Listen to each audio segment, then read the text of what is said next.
Welcome to my channel. I'm just a jealous guy. Video today is going to be discussing the Mike and Mae road, the right-of-way road going to their property.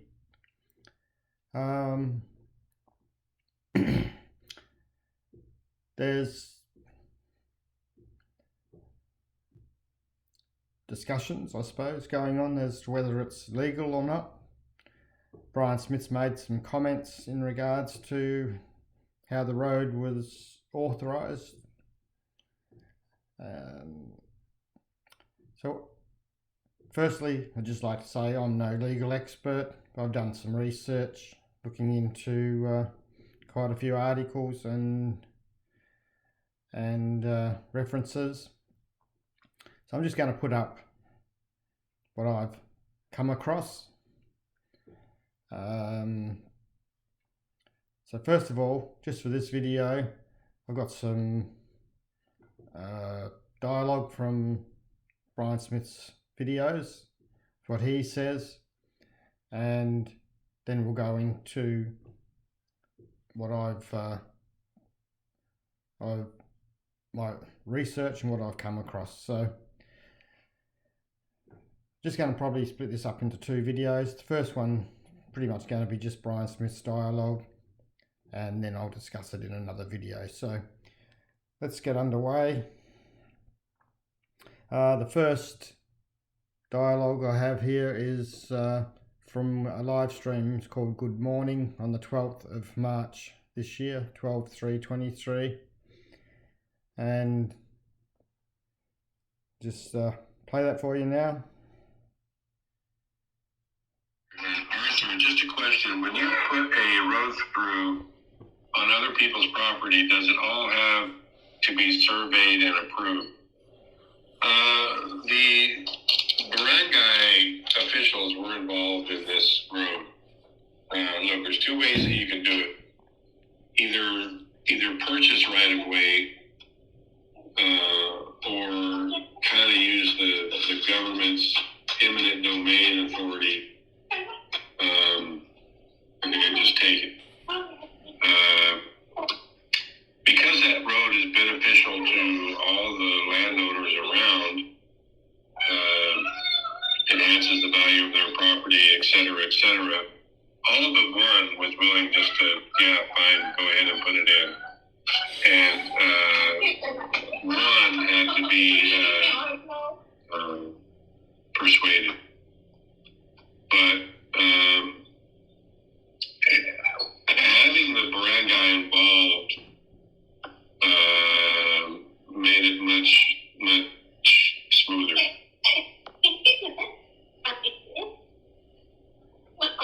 Surveyed and approved. What color is this? This one? No, well, it was marked out, and where the road was going to go, and our Kagawad in our Barangay, and Captain Al, the Barangay captain, walked the route to kind of give it the thumbs up. And then they, along with Consing was involved in it as well, they all went around and got signatures from the landowners that it was okay to put the road through. What is this? It was a little more complicated than what you would think. Which allows a best to use.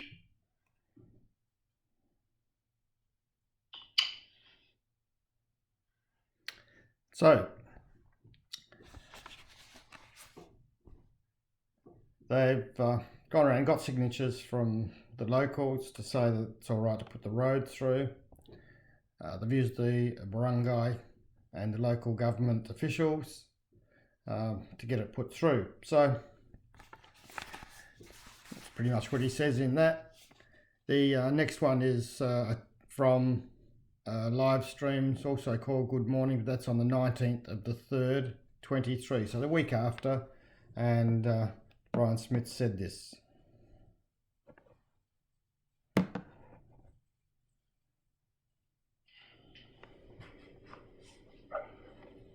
Dr. Duggar, last week you said you obtained the land for the Barangay Road for Mike and Brian under the powers of eminent domain. Is that correct? Well, no. And Mike could probably speak to this as well. Look, we asked for permission, Mike, and Consing kind of ran interference in all this. Asked for permission from all the landowners, and I think there were 5. And when things were kind of running slow, I asked that the Barangay Kagawa was kind of handling things with Consing, and things were just dragging. And so I suggested that go talk to Captain Al, the Barangay captain, and he got involved. And it was never expressly implied that you guys sign or else, or we're going to take. The reason that road became a barangay road and not a private road was a couple reasons. Captain Al wanted it to be a barangay road because basically his only concern is that if it was a private road, that the people who paid to have the road put in, Mike and Brian, could put a no trespassing sign on each end of the road, and then you don't have it. Basically,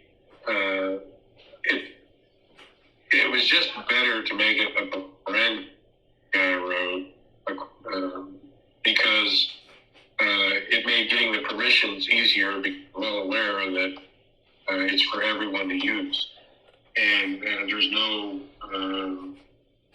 risk to the locals that were granted all in writing. And I don't know what went on behind the scenes with the Barangay captain and the Barangay Kagawa. I don't know if they, perhaps so, I don't know. But they all agreed to give up a portion of their land.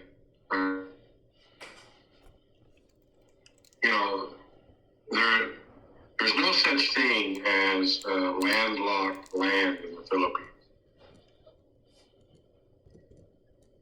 Adjacent landowners, no matter what property is in question, the adjacent landowners are legally obligated to provide a 3-meter wide access.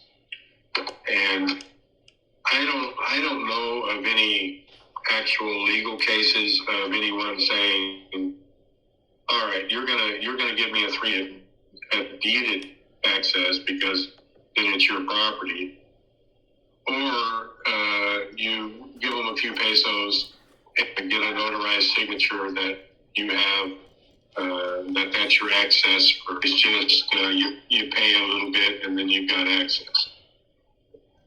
Push comes to shove, there are eminent domain laws, and there is a law that you can't be blocked out of your property. There's lots of laws in the Philippines. This is basically a non-confrontational society here, much less so than in the West.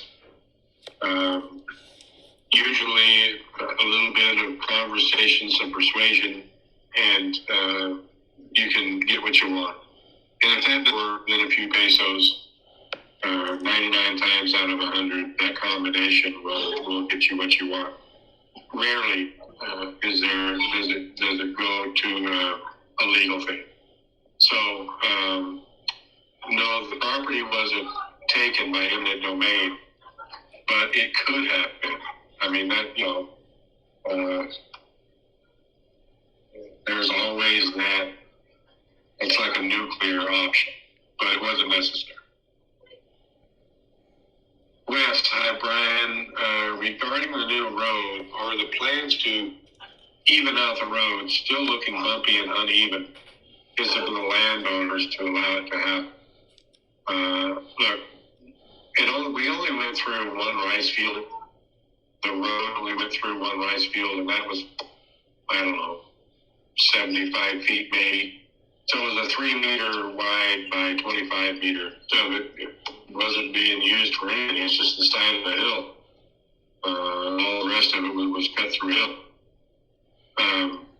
So, there was basically no loss to anyone other than maybe some grazing for a caravel. That's the only other thing that the side of those hills was ever used for. Even out, well, look, this is a rural barangay road in the Philippines. Speaking of Terrence and Beth, it's very similar to a road they got. It's cut with a dozer, grader, whatever machine is used to dig into the sides of hills and make a road. It's not a national highway. It's certainly not the I-5. It's not the 605. It's not any of that. It's a dirt track. And no matter what you're going to do, it's going to be bumpy. Maybe after that maybe if we ran a grader over it one time, it would be smooth for a while until it rains. And then, well, it's just dirt. So you're going to have tracks in it. You're going to have ruts in it. That road is never going to be like a freeway. It's always going to be a bumpy road. There's things you could do to make it less bumpy, but those things are expensive.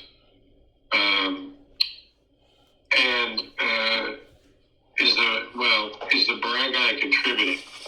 The barangay didn't contribute any pesos, but they smoothed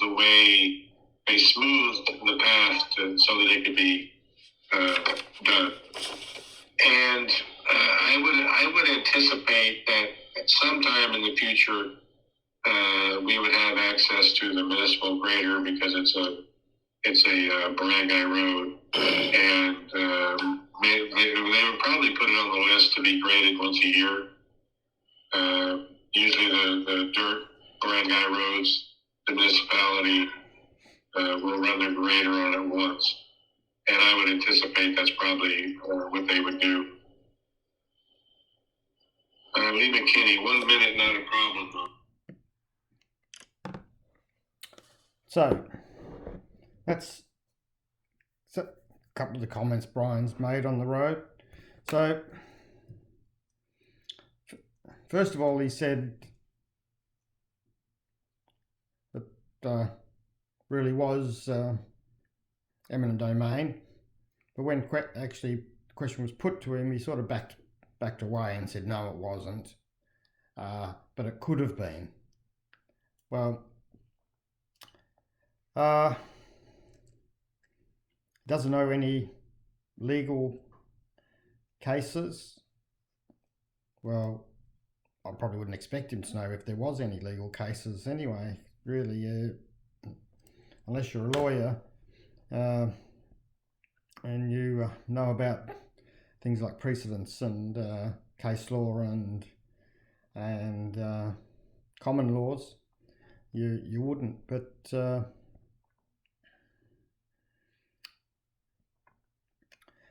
interesting when he says some had to be persuaded, but he said then no one was told that they were going to come in and take their land if they didn't sign it. But then he said, I don't know what happened in the background with the local government officials. So that sort of contradicts what he first said, because how does he know what was said if he doesn't know what was said? Okay, so just before I sign off on this video, what he was sort of riding what he said in one of their this is a Republic Act 107 432. And section 4, modes of acquiring real property. Real property is a land. Land is classed as real property. The government may acquire real property needed as a right-of-way, site or location for any national government infrastructure project through donation, negotiated sale and expropriation. Now, expropriation is eminent domain. So, next video, I'll just put up a second part to this and we'll go through what I've found out about that. And I'm not going to, like I said, I'm no legal expert, so I'm not going to make a legal judgment, but I can put all the facts up and people can make their own decisions and have their own discussions on it. So thanks for listening.